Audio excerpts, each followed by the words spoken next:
My father ripped up my $75,000 scholarship letter and told me women design families, not buildings. That same day, he bought my brother a Mercedes. 8 years later, my parents called me crying from a hospital. I never expected to hear from my parents again. Not after everything they'd done. Not after everything they'd said. But there I was, staring at my phone at 2 a.m., my father's number lighting up the screen after 8 years of silence. I almost didn't answer. Almost. Allison. My father's voice cracked, sounding nothing like the commanding man who had controlled my every move for 19 years. Your mother's in the hospital. We need you. Those 4 words, we need you, words I'd never heard from him before, sent ice through my veins. Not because I cared, but because I knew exactly what they meant. Jason had finally done it. The golden child had fallen. But I should back up. You need to understand how we got here. My parents groomed my older brother Jason and me from the moment we were born, but not in the way you might think. You see, they programmed Jason to believe he was an untouchable superhuman destined for greatness.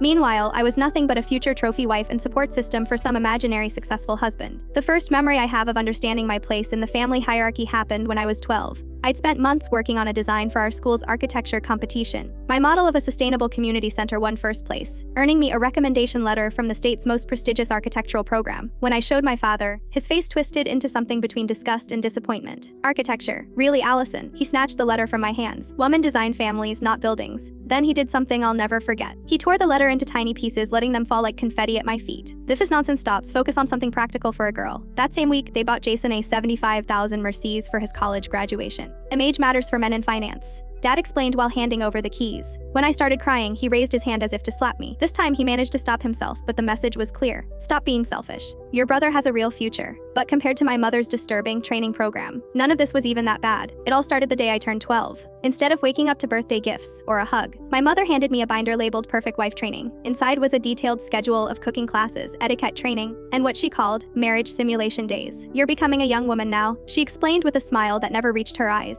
It's time to prepare for your real purpose. Every Saturday became marriage simulation day. I'd wake up at 5 a.m. to prepare breakfast for the family, clean the house to her exacting standards, and practice supportive conversation where I could only respond with agreement and encouragement to whatever my father and brother said. If I complained, mother would add more tasks, saying, "Good wives don't whine. They solve problems silently." While I spent every session plotting my escape, she'd parade me around relatives who would comment on my making skills and how I'd make some lucky man very happy someday. The thought made my stomach turn. When I was 16 and told my mother I wanted to be an architect, not someone's wife, she made me spend an entire month planning a mock wedding instead of allowing me to attend a summer architecture program I'd been accepted to. "This is to remind you of your true purpose," she said, forcing me to create seating charts and sample menus instead of designing buildings. The school counselor found me crying in the bathroom one day, trying to rip up the wedding magazines my mother had forced me to bring to school. She offered to call Child Protective Services, but I declined because I knew my mother would only make things worse. Plus, I had a plan. You see, I was lucky in a twisted way. Because my parents had been controlling my entire life, I'd been secretly building my escape since I was 14. While they thought I was taking online homemaking courses, I was actually creating designs on a free architecture software program and submitting them to online forums under a pseudonym. By the time I turned 17, I had built a digital portfolio and secured paid commissions from clients who had no idea they were working with a teenager. I had just over 12,000 hidden in a secret online account by my 19th birthday. When my design was selected as a finalist for the National Student Architecture Award, I knew I couldn't hide my passion anymore. The competition organizers wanted me to attend the ceremony in person. When I finally gathered the courage to tell my parents, my mother locked me in my room for a week to think about my priorities. "If you walk out that door for this ridiculous competition, you're not welcome back," my father said when they finally unlocked the door. I left that night with my laptop, portfolio, and a backpack of essentials. Meanwhile, Jason became everything they had dreamed of: a rising star at an investment bank, engaged to a social media influencer with model looks, golf buddies with executives. They had so much faith in him that they retired early just to bask in his glory. And as for me, I was erased from family photos like I never existed. But I thrived. I worked through college, won scholarships based on my portfolio, and graduated with honors. By 25, I had my own small architectural design studio. By 27, I'd won my first international award and had my work featured in Architectural Digest. I almost called them to share the news. Then I remembered they didn't have my number, and I hadn't seen my parents in 8 years, until that night in the hospital. My father looked like a different person. His once perfect golf tan had faded to an ashen gray, his designer clothes replaced by wrinkled department store slacks and a stained button-up shirt. He stood when he saw me approach, his hands trembling slightly. "Allison." He said my name like it was foreign to him. Maybe it was. "Thank you for coming." I didn't hug him. I couldn't. "What happened to Mom?" "Nervous breakdown," he explained, his voice hollow. "The doctor called it acute stress reaction. She hasn't slept in days." I nodded, waiting for the rest. I already knew what was coming. "Jason," he started, then stopped, his voice catching. "Jason is gone. He took everything." Everything, I asked, though I didn't need to. He was sick with stage 3 pancreatic cancer. Or so he said. My father's eyes filled with tears. We sold the house, cashed out retirement, everything for his treatment. But there was no cancer. He lied. I sat down in the hard plastic chair beside him, maintaining my distance as he continued. Yesterday, the bank called. Our accounts are empty. The house is gone. The cancer center doesn't exist. My father's voice broke. He's been in Singapore for 6 months. The treatments, the doctor's appointments, all fake. I stayed silent as he continued. We're living in a motel. Your mother couldn't handle it. She collapsed yesterday at the grocery store when her card was declined. He looked up at me, his eyes pleading. We're 68 years old and have nothing. The country club members want their donations back. They think we were in on it. Please, Allison, you're all we have left. I should have felt satisfaction, vindication. But watching my father, this once powerful man who had crushed my dreams, reduced to begging, made me feel nothing but hollow. I'll help Mom get medical care, I said finally. And you can stay in my guest room until she's released. After that, we'll figure something out. When I handed him my business card, Allison Chen, principal architect, Chen Design Studio, his hands shook as he read it. You made it, he whispered. Without you, I replied. Despite you, the next 3 days were a blur of hospital visits, insurance forms, and moving my parents into my guest room. My mother barely spoke, her eyes vacant, her hands constantly fidgeting with the edge of her hospital gown and later with the hem of her borrowed clothes. My father seemed to age years and days, his shoulders permanently stooped as if carrying an invisible weight. I set boundaries immediately. They could stay for 3 months. I would help with medical bills and basic necessities, nothing more. No financial support beyond that. No emotional rescues. This wasn't reconciliation. It was basic human decency. When my mother finally spoke directly to me on the 4th day, her first words weren't an apology. Have you heard from Jason? She asked, her voice small. He always calls on Sundays. I bit back the bitter laugh that threatened to escape. Mom, Jason isn't calling anyone. He's in Singapore spending your retirement. She shook her head violently. No. He's sick. He sends us updates from his treatments. Pictures from the hospital. He wouldn't. My father placed a hand on her shoulder. Margaret, please. We've seen the bank statements. I left them to their denial and went to work. My design studio had a major project deadline, and I couldn't afford to let my parents' drama derail my career. Again. But the drama followed me anyway. I was in the middle of a client meeting when my receptionist interrupted with a worried look. Miss Chen, there are some men here insisting on seeing you immediately. They say it's a family emergency. I excused myself and stepped into the lobby to find 2 men in expensive suits and another man holding a leather briefcase. They didn't look like the usual clients who visited my studio. Allison Chen, the taller one asked, though it wasn't really a question. Yes. How can I help you? We're here about your brother's debt. He handed me a business card. High-end debt collection agency. Jason Chen owes my client $15,000 plus interest. He gave us your studio as his contact address. My stomach dropped. I haven't spoken to my brother in 8 years. His debts are not my concern. The man with the briefcase, a lawyer, I would soon learn, stepped forward. Unfortunately, Miss Chen, your brother listed you as his guarantor on several documents. We have copies here. He opened the briefcase and pulled out papers with what appeared to be my signature on them. Forged, obviously, but convincingly so. These are fake, I said, my voice steady despite the anger building inside me. I never signed anything for my brother. That may be, the lawyer said smoothly, but proving that would be expensive and time-consuming. Meanwhile, we could file these with the court tomorrow, potentially freezing your assets during investigation. I imagine that would be inconvenient for a small business owner like yourself. The threat was clear. Pay up or face legal complications that could damage my reputation in business. How much time do I have? I asked. 48 hours, the taller man replied. After that, the interest doubles. And we'll be visiting your parents next. After they left, I canceled my remaining meetings and called Miguel, my building's security guard. His concerned face told me he'd seen everything on the cameras. Those weren't normal clients, were they, Miss Chen? He asked. No, Miguel, they weren't. I rubbed my temples, feeling a headache forming. Do you have the security footage from the lobby? Miguel nodded, then hesitated. Ms. Chen, I don't want to overstep, but my cousin Rico used to run with similar crews before he straightened out. He might have some advice. I stared at Rico's number on the scrap of paper Miguel had given me. The collectors had mentioned interest doubling after 48 hours. $15,000 by tomorrow, or things would escalate. My business account could cover it, but that would drain the funds I needed for my upcoming project materials. The call with Rico revealed more than I expected. Jason owed money to multiple creditors across Singapore and the US, playing them against each other like chess pieces. My address was his insurance policy, his backup plan. Your brother's got a reputation, Rico explained. This isn't just about a $15,000, he's burned a lot of bridges. That night, I drove to my apartment in silence, my mind racing. Inside, I found my parents sitting at my dining table, staring at a laptop screen. Allison, my mother called, her voice stronger than it had been in days. Jason just emailed us his latest treatment update. See, he's getting better. The experimental therapy is working. I walked over and looked at the screen. There was indeed an email from Jason, detailing his supposed progress with an experimental cancer treatment. Attached were photos of him looking thin and tired in what appeared to be a hospital room. But something caught my eye. In one of the photos, a reflection in the window showed a Singapore license plate on a car parked outside. I took a screenshot and zoomed in. Mom, these pictures weren't taken at a cancer center. That's Singapore outside the window. My mother's face hardened. You've always been jealous of your brother, always trying to turn us against him. 30 years of programming kicked in instantly. Even faced with proof, she couldn't accept that her golden child had betrayed them. My phone buzzed with a text from Keisha, my best friend since college. Hey, did you know Jason is back in the States? He just contacted me on LinkedIn about an investment opportunity. My stomach dropped. He was expanding his net, targeting people connected to me. Call him, I told my mother, right now. Call Jason and put him on speaker. She did, her hands trembling slightly. Jason answered on the third ring, his voice weak and raspy. Mom, is everything okay? I just finished my treatment session. Jason, honey, Allison is here. She's saying some terrible things about you being in Singapore. There was a pause, then a forced cuff. What? That's ridiculous. I'm at Memorial Cancer Center. You visited me last month, remember? While they talked, I pulled up Instagram on my phone and searched for Jason's fiancée, Vanessa.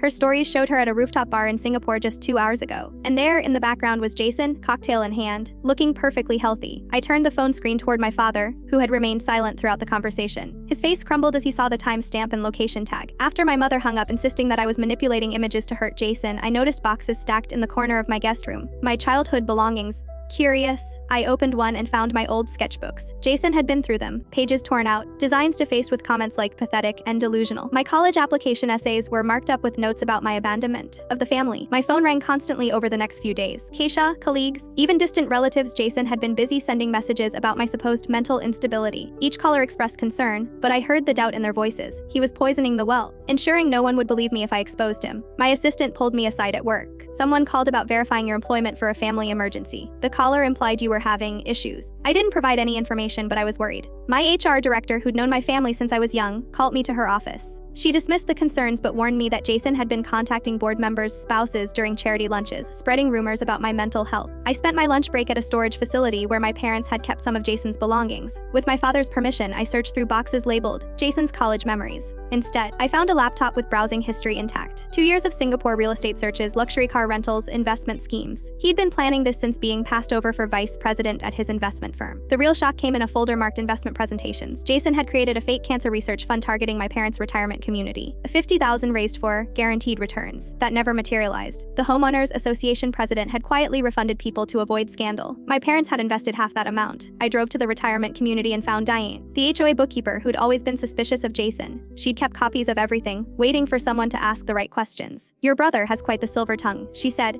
handing me a folder of receipts showing Jason's signature. He convinced half the community to invest in his cancer breakthrough fund, right before he got diagnosed himself. Convenient timing, wouldn't you say? The receipts showed a pattern. Every career setback triggered a new scam. Each con was more elaborate than the last, always protected by our parents' reputation and blind faith. A text from an unknown number turned out to be Vanessa, Jason's fiancée. Is it true about your parents? Jason told me they were fine with the gunning to our wedding. Please call me. Over video chat, Vanessa shared her story. A 30,000 from her modeling contracts had vanished during their engagement. Jason had convinced her she was irresponsible with money, using the same gaslighting phrases he now used on our parents. I found receipts for property in Singapore. She said, her perfect makeup not quite hiding her exhaustion. When I confronted him, he claimed it was an investment for our future. Then I found out about his wife. His what? I nearly dropped my phone. His wife. Some banking heiress in Singapore. They've been married for 3 months. Vanessa's laugh was hollow. Turns out I'm the side piece in his little drama. And I bet she doesn't know about me either. That evening, my mother called in a panic. Jason claimed I was trying to steal his medical power of attorney. I recorded the call, catching him describing an experimental trial requiring $20,000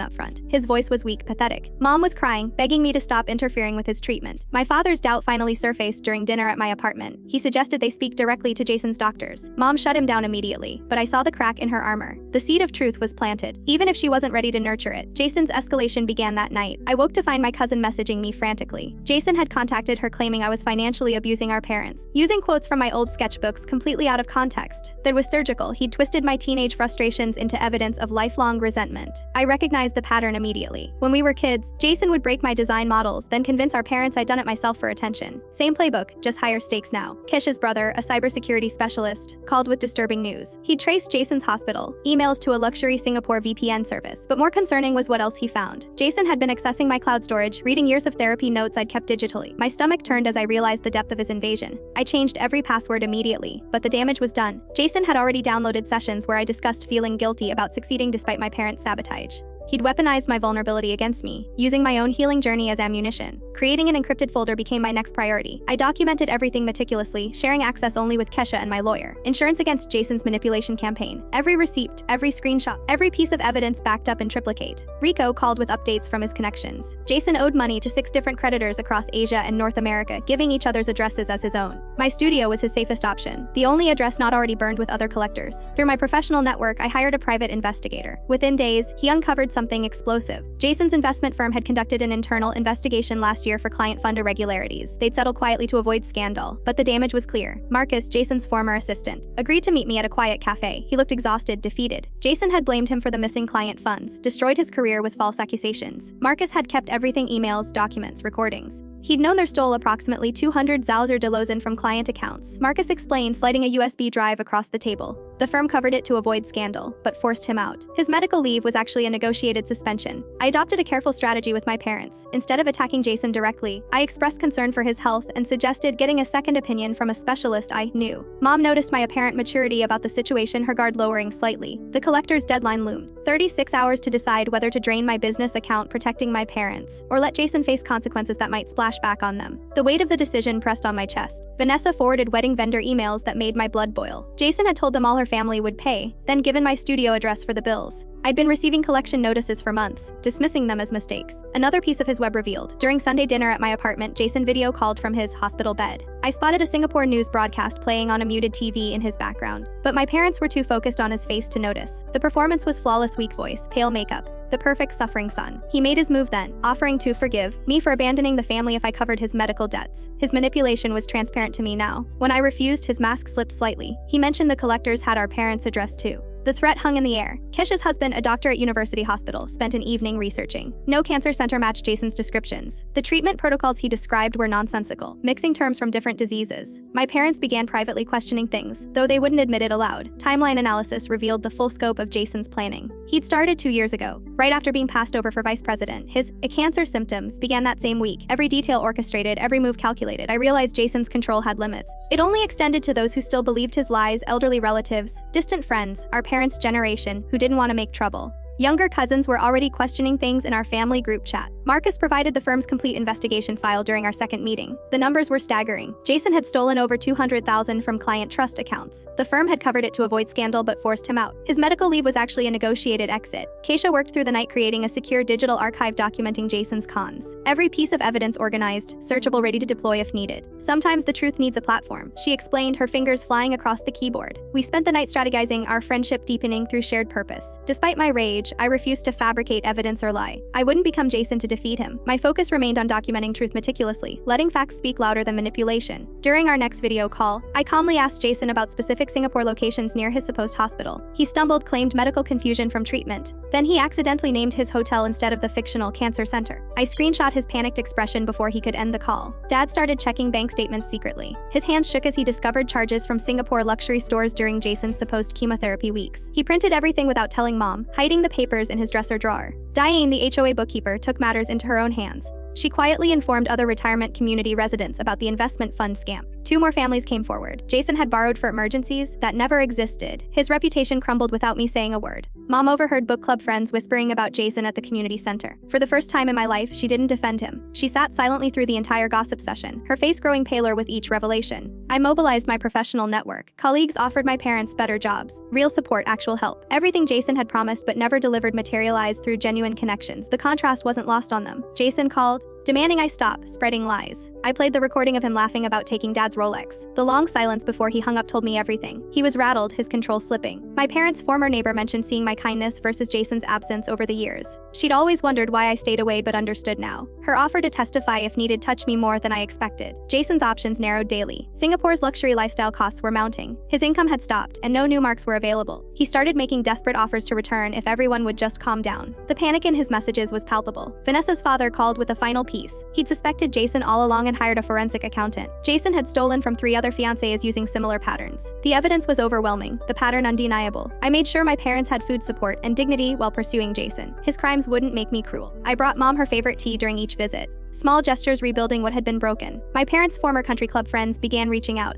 Ashamed they'd believed Jason over evidence. They formed an unofficial support network, checking on my parents daily. The community Jason had poisoned was healing itself. Jason tried accessing our parents' accounts from Singapore, but I'd already helped them change everything. His attempted wire transfers all failed. The frustrated emails he sent them revealed his growing desperation. Mom found Dad's hidden bank statements while cleaning. She broke down completely, clutching my childhood design that she'd kept hidden in her jewelry box. The tears were different this time, grief for the son she'd lost, not the daughter she'd pushed away. My reputation as the responsible daughter spread through the community. Job offers for my parents multiplied. People offered genuine help, not the false promises Jason had made. The contrast was stark and undeniable. Complete financial forensics showed Jason had stolen nearly $500,000 across all victims. Most was spent on his lifestyle, their cars, high-end escorts, gambling. He had maybe $50,000 left, if the money was gone. The collector's deadline arrived. Rico warned they'd escalate to my parents next. I had to act decisively. The way to protecting them while letting Jason face consequences required careful balance. Mom admitted to Dad that she'd known something was wrong, but couldn't face losing her golden child. They held each other in my guest room,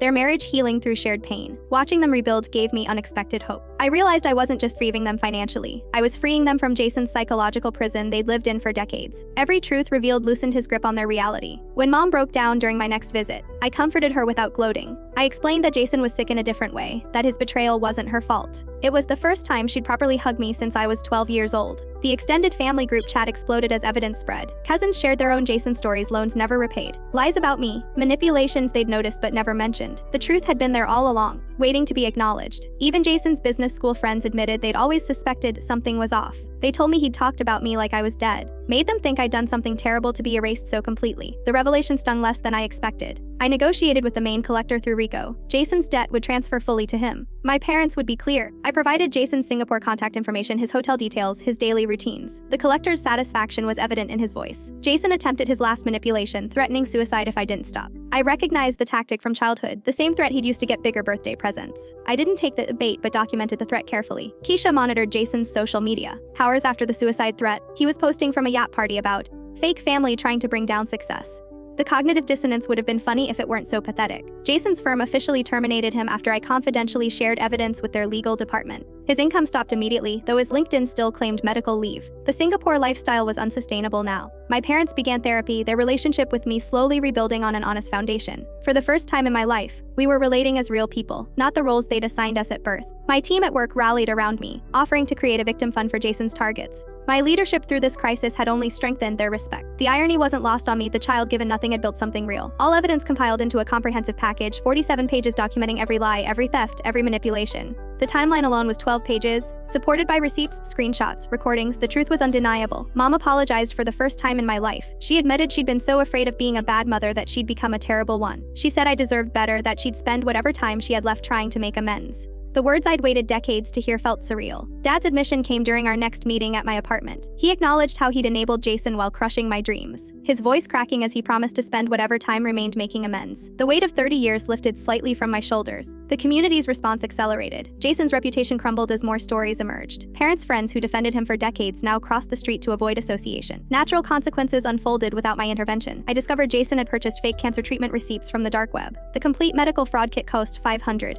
The ultimate insult to our parents' life savings. I added this evidence to my growing documentation. My parents' former country club friends reached out with genuine apologies. They admitted their judgment about my leaving had been wrong. I accepted graciously while maintaining boundaries. Trust required more than words. Jason's desperation peaked. He returned to the States secretly, appearing at my apartment building, still playing the cancer patient role. Security turned him away, though Mom wavered when she heard, seeing his name in the visitor log. His manipulation still had hooks in her heart. The confrontation escalated when Jason convinced two relatives I was controlling our parents' finances for inheritance. They demanded a welfare check, creating a scene at my apartment complex. The police found nothing concerning, but the damage to family relationships deepened. I handled the family drama alone while Keisha traveled for work. Every lesson about standing strong was tested. Despite the isolation and pressure, I maintained my course. Jason's tactics only strengthened my resolve. Making a crucial decision, I offered Jason $15,000 to disappear forever. It represented my business's emergency fund, but clean closure seemed worth the price. I knew he'd likely refuse or demand more, so I recorded our entire exchange. Jason took the money immediately, then demanded additional payments, revealing he never intended to honor any agreement. I'd anticipated this betrayal and captured everything. His greed would be his downfall. The family gathering at my aunt's house became the final battleground. Jason arrived playing victim while I arrived with evidence. Family members had to choose sides. The division was painful but necessary. Jason spun elaborate lies while I calmly presented receipts, screenshots, and recordings. Truth clashed with performance as relatives watched. Some clung to comfortable delusions while others finally acknowledged reality. His final secret emerged through social media. Jason had married a wealthy heiress in Singapore 3 months ago, running the same cancer scam on her family. Wedding photos surfaced on her Instagram, revealing another layer of deception. During the confrontation, his Singapore wife's brother called. They discovered Jason's lies and wanted him arrested. He offered to fly me out as a witness. The international scope of Jason's crimes became clear. I faced a choice between helping Singapore authorities arrest Jason or letting street justice from collectors handle him. Both options meant his destruction. Neither felt entirely right despite everything he'd done. Choosing a third option, I provided collectors with Jason's location while warning his wife's family so they could protect themselves. Justice without becoming an executioner. Jason's own choices would determine his fate. Jason realized he was trapped between angry creditors and defrauded in-laws with nowhere to run. His confident mask finally dropped completely. The golden child persona crumbled as consequences closed in from all sides. His final manipulation attempt claimed I'd orchestrated everything from the beginning, that our parents' poverty was my fault for not helping sooner. The accusation fell flat. No one believed him anymore. Mom stood up during his tirade, her voice steady for the first time. She acknowledged failing us both, but noted only one child had become cruel. Dad added that their enabling was finished. The finality in their voices was absolute. I secured victory through truth rather than revenge. Jason's own choices created his downfall. I never had to become him to defeat him. The moral high ground felt better than any vengeance could have. Jason fled the family gathering with nowhere to go. His Singapore in-laws had frozen his accounts. Collectors monitored airports, and family protection had evaporated. Every escape route he'd carefully maintained was gone. My parents signed the restraining order I'd prepared. Jason was officially barred from their lives, unable to manipulate them again. Legal protection supplemented their emotional boundaries. I helped my parents begin therapy sessions, watching our relationship rebuild on honest foundations. My father took a particular interest in my architectural work, asking questions about my designs with genuine curiosity. It was strange to see him engage with my passion after decades of dismissal. "This community center," he said one evening, studying the model on my dining table. "It looks like the one you designed when you were 12. I nodded, surprised he remembered. He'd updated version. The city approved funding last month. He traced the sustainable garden with his finger. "I was wrong, Allison. You were born to design buildings, not just families." His eyes met mine. "Though you built something far more important than either, you built yourself." News arrived within days. Jason had been arrested in Singapore for fraud against his wife's family. The authorities there had been building a case for weeks, and my evidence merely accelerated the inevitable. He would serve time there before potentially facing charges in the US. My mother cried when she heard the news, but they were complicated tears, grief for the son she thought she had, relief that the manipulation was over, shame for her role in creating him. My father simply nodded, as if finally accepting a truth he'd long denied. 6 months later, my design for a community center broke ground. I invited my parents to the ceremony. They stood awkwardly at the back, unsure of their place in my professional world. When the mayor mentioned my journey from childhood dreams to architectural innovation, my father's eyes met mine across the crowd. Something passed between us, not forgiveness exactly, but recognition. After the ceremony, my mother approached me hesitantly. "The center has a family education wing," she noted, studying the blueprints displayed on easels. "Yes," I replied. "Classes on healthy family dynamics, parenting skills, identifying emotional manipulation, things I wish we'd had." She nodded slowly. "I could volunteer there, if that would be appropriate." It was the first time she'd ever expressed interest in making amends through action rather than words. I considered her offer carefully. "Start with the parenting classes first," I suggested. A's a student, not a teacher. She accepted this boundary with grace I wouldn't have thought possible a year ago. My father found work teaching finance basics at a community college. My mother eventually did volunteer at the center, after completing several courses herself. We established a careful relationship, not the close bond some families have, but something honest and respectful. Something real. Jason wrote to me once from prison in Singapore. The letter was predictably manipulative, full of excuses and subtle blame shifting. I filed it with my documentation but didn't respond. Some bridges aren't meant to be rebuilt. Last week, I received an unexpected package. Inside was my original childhood design for the community center, the one my father had torn up all those years ago. My mother had apparently gathered the pieces and taped them back together, keeping it hidden all this time. Attached was a simple note in my father's handwriting. "You built something beautiful from broken pieces. So did we?" I placed the fragile, taped-together drawing in a frame on my office wall, not as a reminder of what was taken from me, but as evidence of what I'd reclaimed. The child they gave nothing to had built everything that mattered.